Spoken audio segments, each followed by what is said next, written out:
around 5 o'clock in the morning.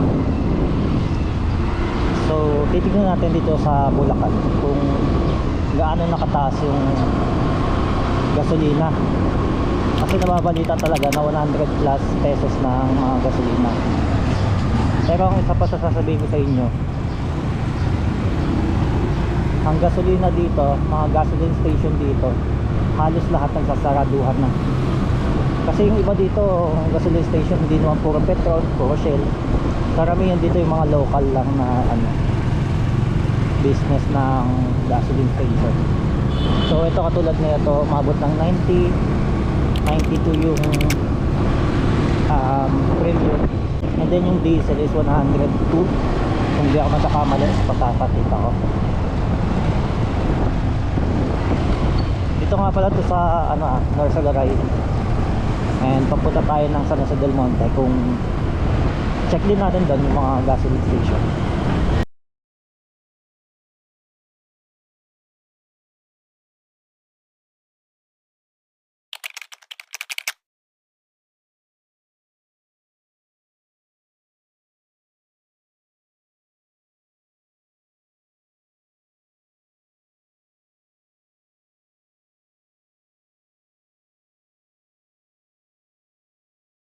Kaya ngayon ang madalas na makikita mo sa kalsada, mga sasakyan, puro motor na lang, no?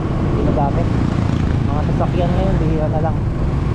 Lalo yung mga malalaki, mga SUV. Medyo malakas sa gasolina yung iba eh. Dito sa Yes Fuel, 92 and 97. Yung diesel hindi masyadong clear. Medyo burado yung ano nila. So dito ay ano na to, sakot na to ng San Jose del Monte. Lumabas na tayo ng ng boundary ng Norsagaray. Ganito sa Bulacan kapag umaga, daanan ng truck, sobrang daanan ng truck. Ito na-close na to, kung papansin nyo. Yan yung mga ganyan, raceway. Karami sa mga local gasoline station natin dito sa Bulacan, sarado na. Kasi siguro wala na rin sila makuha eh. Ang priority siguro yung mga kilalang mga gasoline station katulad na itong Shell. Ito sa Shell medyo mahal dito, hindi ako nagpapagas. Check natin. So medyo hindi clear, no? 126 ang diesel, 96 ang unleaded, 100 ang premium. Grabe. Yung mga gasoline station din naman kasi masyado din mataas ang presyo.